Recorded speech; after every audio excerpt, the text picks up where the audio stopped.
અલ્લાહુમ્મા સલ્લી અલા મુહમ્મદ વ આલી મુહમ્મદ વાજિલ ફરજહુમ.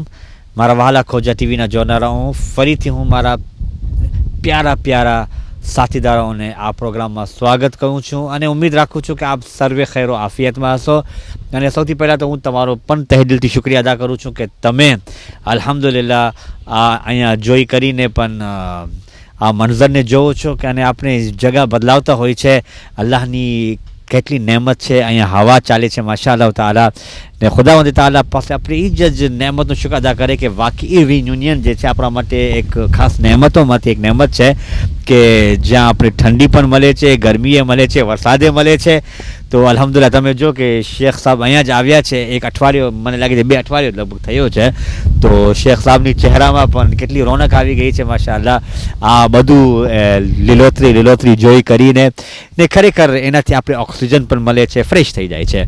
તો હલો આપણે ફ્રેશ તો છે જ પહેલાંથી આટલી ગરમા ગરમ અને ઇન્ટરેસ્ટિંગ આપણી વાતો થતી હોય છે.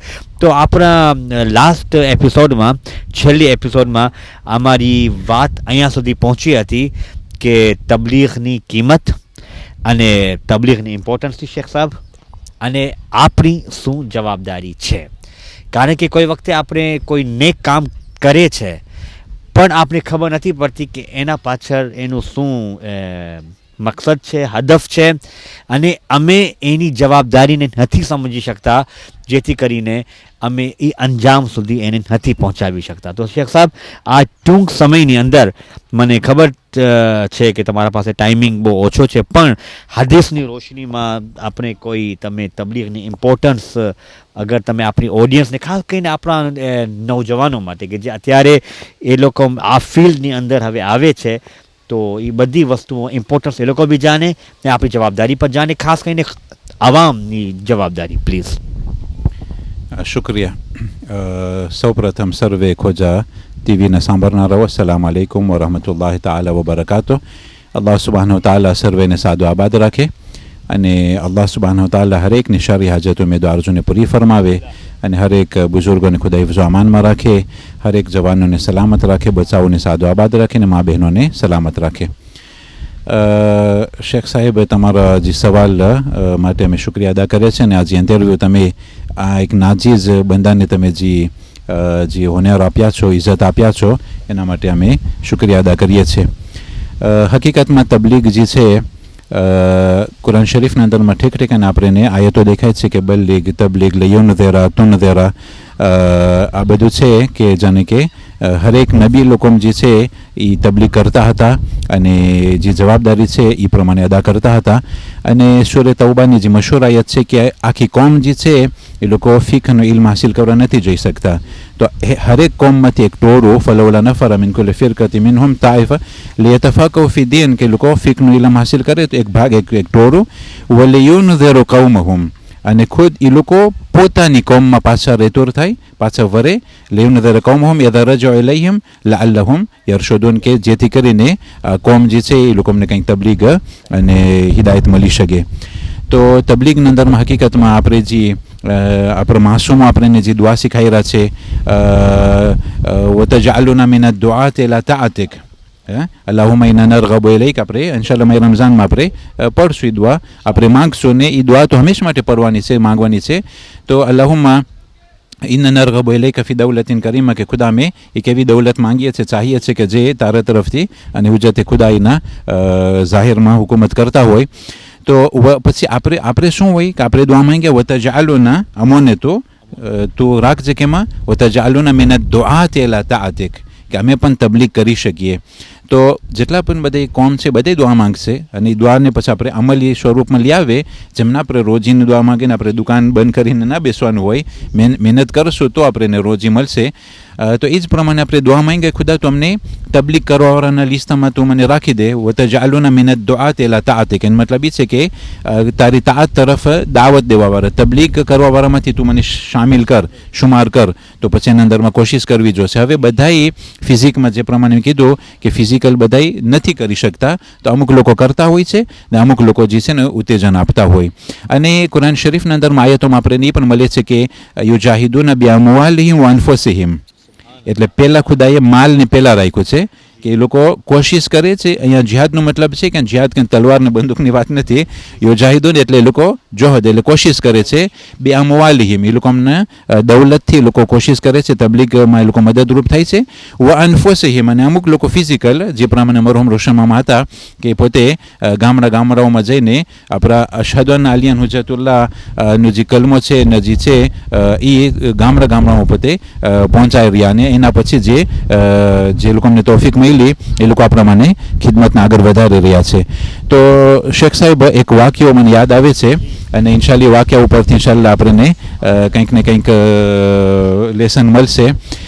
પૈગંબર જે છે એ એક ખુદા તરફથી એક નબી છે અને જે આપણા પાસે એક આપણું ધર્મનું જે સોર્સ છે ને, ઇસ્લામનું સોર્સ કુરાન શરીફ છે, પછી હદીસ છે, પછી અકલ છે ને ઇજમા છે. એના અંદરમાં હદીસના અંદરમાં આપણે નજર કરીએ તો પૈગંબરના કલામ હોય, પૈગંબરનું કામ હોય, એક્શન હોય. અને પૈગંબર અથવા તો કોઈ પણ માસૂમ લોકો એક ચીજ સામે ચૂપ રહી જાય તો એ આપણો શરીયતનો એક હુકમ થઈ જાય, એટલે હુજ્જત થઈ જાય એમ.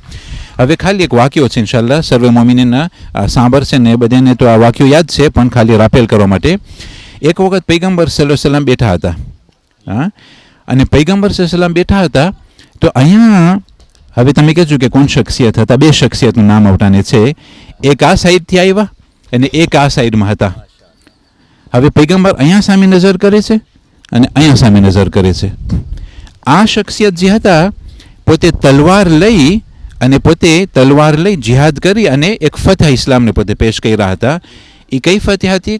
ખૈબરનું ફતહ, કે જે કોઈ મુસલમાન એ ફતહ નહોતા કરી શકતા. અને મૌલા કાયનાત અલી ઇબ્ન અબી તાલિબ અલૈહિસ્સલાતુ વસ્સલામ એ એક શખ્સિયત કે જેના સામે પૈગંબર નજર કરી રહ્યા હતા. એ આ પ્રમાણે આવી રહ્યા હતા અને પોતે જિહાદ કરીને, એટલે તલવાર અને જ્યાં બધી છે ને હથિયારની સાથે જિહાદ એ કરીને ફતહ કરીને આવતા હતા. એના સામે પૈગંબર જોઈ છે અને સામે સાઈડમાંથી બીજા શખ્સિયત આવે છે કે જે તલવાર નહોતી વાપરી, ખાલી પોતાના જબાનથી તબલીગ કરીને આવ્યા હતા. હવે બીજી શખ્સિયત કોણ હતા? ઇમામ અલૈહિસ્સલામ મૌલા કાયનાત અલૈહિસ્સલામના સગા ભાઈ જનાબી જાફર તૈયાર હતા કે જે એથિયોપિયાથી આવ્યા હતા તબલીગ કરીને. જો પૈગંબરનું રિએક્શન કેમ હતું? અહીંયા સામે નજર કરે છે, અહીંયા સામે નજર કરે છે અને કહ્યું કે આ બંનેમાંથી કઈ ખુશી પહેલાં કરું મને નથી ખબર. જોશો પૈગંબર આ બંનેમાંથી હવે કઈ ખુશી પહેલાં કરું, આ ખુશી પહેલાં કરું કે પછી ઓલી ખુશી પહેલાં કરું, એ મને નથી ખબર. એટલે બેમાંથી કયું કરું મને નથી ખબર એમ. હા, એટલું આ બેનો મહત્વતા અને દરજ્જો. એટલે તબલીગ કરવાવાળા જે હોય એ લોકોનો દરજ્જો કાંઈ નીચો નથી. જેમ કે હમણાં ઝાલિમ લોકો હુમલા કરે છે આપણા બધે મુકદ્દસ જગ્યા ઉપર. જે લોકો શામમાં પોતાના નફસથી લોકો જિહાદ કરે છે ને શહીદ થાય છે, એવા કોશિશ કરે છે, અથવા સામરા કોર અથવા તો અહીંયા સિરિયા કોર, એ લોકોનો દરજ્જો ઊંચો છે, એમાં કંઈ શંક નથી. એટલે એ લોકો જિહાદ કરે છે તલવારથી. અને મરહુમ રોશન મામા જેમ કે નથી ગામડામાં જઈને તબલીગ ફેલાવ્યા, તો મારી નજરમાં એ કંઈ ઓછું નથી. એટલે અગર જો પૈગંબર જીવતા હોત હમણાં, એટલે પૈગંબર જો આપણા સામે આંખના સામે એવો જીવતા જ છે, એટલે મારો બોલવાનો જગફેર પડી ગયો. પૈગંબર તો છે જ, તો પણ એમ કે જો કદાચ આપણા સામે હોત, આંખે જોતા હોત, અથવા તેમાં જમાના જાહેર થઈ ગયા હતા ઓટાને, તો અહીંયા પણ જોત ઓવા પણ જોત નિકેત કે બેમાંથી કી ખુશી હું કરું. એટલે અહીંયા પણ ઉત્તેજન આપત, અહીંયા પણ દુઆ દેત, ઓવા પણ દુઆ દેત, ઓવા પણ કંઈ મદદ કરવાનું હોય તો એ મદદ કરત પૈસા આપીને, અને અહીંયા પણ કંઈક મદદ કરત પૈસા આપીને. એટલે આ બંને સરખા ઇક્વિવેલન્ટ છે માસૂમોની નજરમાં. તો એટલા માટે મારું પેગામી છે કોમ માટે કે જે તબલીગ કરવાવાળા છે હકીકતમાં આપણે બીજી કોમ સામે નજર કરીને ફખર કરતા હોય છે કે જો તો ખરા ઓલા બની ઉમેરના માણસો ગામડામાં જઈને મોટા એન્જિનિયર હોય છે, એ લોકો મોટા બધે પૈસા વાળે, તો એ લોકો આવીને 1 મહિના સુધી તબલીગ કરતા હોય છે. આપણે એ લોકો સામે જોઈને આપણે અજબ થતા હોય ને ફખર કરતા હોય. હાલાંકि આપણે કોમમાં શું નથી ફખર, આપણે પણ ફખર કરી શકીએ. હું તમને ખાલી 3 ભાઈ છે, તમે સમજી લેજો. 3 ભાઈ છે, એક સોસાયટીમાં કામ કરે છે. 3 ભાઈ એક સોસાયટીમાં કામ કરે, ત્રણેયનો સરખો હક મળી જતો હોય છે સોસાયટીમાંથી, કંપનીમાંથી. પણ 2 ભાઈ બ્યુરોમાં બેસે ને 1 ભાઈ તબલીગનું કામ કરે છે સવારથી સાંજ સુધી. મને લાગે છે કે બધે સમજી ગયા છું કેના તરફ ઇશારો કરું છું. અને એ લોકો મને કહેતા હોય છે કે તમે વધારે કંઈ વખાણ ના કરજો, એ લોકો અમને પસંદ નથી હોતો. પણ માશાલ્લાહ ઈશારો છે, એ લોકો અમની ખિદમત છે કે 3 ભાઈ એક સોસાયટીમાં, 1 ભાઈ ફૂલ ટાઈમ ઇસ્લામ માટે, અને 2 ભાઈ બ્યુરોમાં ઓલો કંપની ચલાવે. હાલાંકि 3નું સરખું હક લોકો આપતા હોય છે. એટલે હકીકતમાં આનાથી વધારે વખાણને પાત્ર કોણ હોઈ શકે હાજી સાહેબ? આ લોકો જે છે એ લોકો કરતાં તો 1000 ગણા થઈ ગયો. બીજો એક્ઝામ્પલ તમને કહું કે આ તો હું તમને લારીનીઓનો એક્ઝામ્પલ આપ્યો કે અતરણભાઈ છે લારીનીઓમાં. મડગાસ્કરની તમને વાત કરું કે આપણે બધે શેખ લોકો અગર જો તબલીગ ના કરતા હોત, બલકે તબલીગ કરવા પહેલાં અમુક શેખ લોકો તો મોટી મોટી પેઢી ચલાવતા હતા. મોટી મોટી એ લોકો આંતરપ્રાઇઝના બધા ઓલા હતા, બહુ ઘણો પૈસો કમાતા હતા, પણ એ બધું વેપારી હતા, બધું સાઈડમાં મૂકી અમુક લોકો આવીને ફૂલ ટાઈમ એ લોકો ફિસબિલિલ્લાહ કામ કરે છે, ખિદમત કરે છે. હકીકતમાં આ લાજવાબ છે. આપણે કોમને તો ફખર કરવું જોઈએ, આપણે કોમને તો છાતી શું કે આપણે ખોલ્યા નહીં. આ બારામાં તો ચારેક વાર જિક્ર કર્યું છે કે જો અમારામાં પણ આવા બધે જે તમે પ્રમાણે કીધા કે એ જે લોકો હીરાઓ છે એ લોકો હીરાઓ છે, તો એ લોકો જે છે ને આપણે એને ફખર છે કે અલ્હમ્દુલિલ્લાહ એ લોકો આ પ્રમાણે ઇખલાસની સાથે લોકો ખિદમત કરી રહ્યા છે. તો બાકીના ઉપર તમે કીધું કે હવે શું જવાબદારી છે, તો એ જવાબદારીના હવે બધે તમે આ બધું જે હું બયાન કર્યું એના ઉપરથી તમે સમજી ગયા છો કે જવાબદારીના અંદરમાં એ છે કે ઉત્તેજન આપવાનું છે, દુઆ દેવાનું છે, રાજી રહેવાનું છે, અને અગર જો મદદ થઈ શકે તો પછી જેમ જેમ મદદ થશે એ પ્રમાણે આગળ કામ વધશે. અને આપણે મરજા પણ સાથ આપે છે, આપણા પાસે ઇજાજો પણ છે, તો સાથ વગર કાંઈ નહીં આપણે આગળ નહીં વધી શકે. આપણી તમન્ના તો એ છે કે જે વચમાં 2.5 મિલિયન મુસલમાન છે ને, 2.5 મિલિયનમાંથી 5 લાખને કાઢી નાખો, પણ એ 2 મિલિયન મુસલમાન જો છે એ લોકો અહેલે બેત તરફ આવી ગયા તો પછી આ હરેક શિયા લોકો જે આપણે ખોજા લોકો છે, જે લોકો ધોરીજન મડગાસ્કરના છે, એ ખુદ બધાય માટે એક ઓલું થઈ જશે, એક પ્રોટેક્શન થઈ જશે. બધે ફખર કરશે કે અલ્હમ્દુલિલ્લાહ ચારે કોર અશહદુ આલિયાનું જતુલાનું જે છે સદા બલંદ થઈ રહી છે.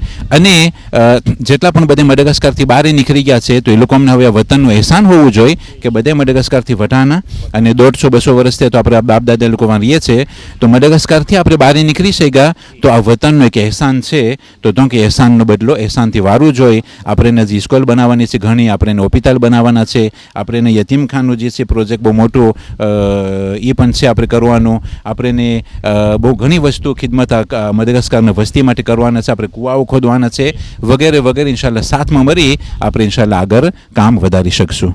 શુક્રિયા તમારે. અહસંત શેખુના, માશાઅલ્લાહ તમે આ એક્ઝામ્પલ તમે આપી ને વાકઈ જે અમારા સવાલોના જવાબો હતા એ તમે ડાયરેક્ટલી અને ઇનડાયરેક્ટલી અને બહુ જ ડિટેલની સાથે તમે આપી ગયા. બસ ફક્ત એટલું જ કહીશ કે ખરેખર આ દુનિયામાં અગર આપણે કાંઈ પણ નેકી કરશું, ખાસ કરીને તબલીગનો સિલસિલો આજે ચારો તરફ અમે જોઈએ છે કે અહ્લુલ બેત અલૈહિસ્સલામના જેટલા પણ મકાસિદ છે, મિશન્સ છે, એમને પામાલ કરવામાં આવે છે. ને અત્યારે આવી જાગૃતિ પેદા કરવું ને એ પણ પરકોમની અંદર, અને પરકોમની અંદર કે જે જમાનો કેટલો બી કઠિન મંઝિલ છે એની અંદર એક જાગૃતિ અહલે બેત અલૈહિસ્સલામની મોહબ્બત પેદા કરવું એ બહુ જ મોટી તબલીગ છે. દોસ્તો, અગર આપણે એ તબલીગની અંદર શામિલ થઈ જશું તો યકીનન અમે સાથે મળીને ઝુહૂર ઇમામ ઝમાના અજ્જલ તાલા ફદુ શરીફને ઝુહૂરને આપણે બહુ જ નજદીક અને આસાન કરી દઈએ છીએ. તો ઇન્શાઅલ્લાહ તાલા આવા ઘણા બધા જે આગા સાહેબે નસીહતો આપ્યા છે ને જરૂર અમે એના ઉપર પણ અમલ કરશું. ને અત્યારે જ્યારે આ પ્રોગ્રામ તમે જોવો તો ફક્ત ઠંડો શ્વાસ લઈ કરીને જ્યારે અમે અલ અજલ યા મૌલા યા સાહેબ ઝમાન કહે છે તો એક નજર એક પોતા ઉપર પણ કરો, યા મૌલા અમે તમારા માટે શું કરી શકીએ છીએ. બસ એ જ સવાલ અગર આપણે અરીઝાની અંદર પર લખે કે યા મૌલા ફક્ત એટલું જ કહી દેજો કે અમે અગર તમારા માટે અગર કાંઈ કરી શકીએ છીએ એવી તૌફીક આપો મૌલા કે અમે તમારી તબલીગમાં પણ શામિલ થઈ કરી ને જે તમારો મિશન છે એ બધી કાર્યક્રમને આપણે તૈયારી કરી શકે. તો ઇન્શાઅલ્લાહ તાલા આપણે જરૂર એના ઉપર અમલ કરશું. તો થોડીક વારમાં ફરીથી આપણે મુલાકાત થશે ઇન્શાઅલ્લાહ તાલા. શોર્ટ બ્રેક આપણે લઈ લે, તમે અહીંયા જ રહેજો અને થોડીક વાર બાદ ફરીથી આવી જ અંદેશો અને આવી જ વાતો આપણે કરતા રહીશું, જેથી કરીને આપણી અંદર રૂહાનિયત પેદા થાય અને આપણી અંદર એક જذبો પેદા થાય.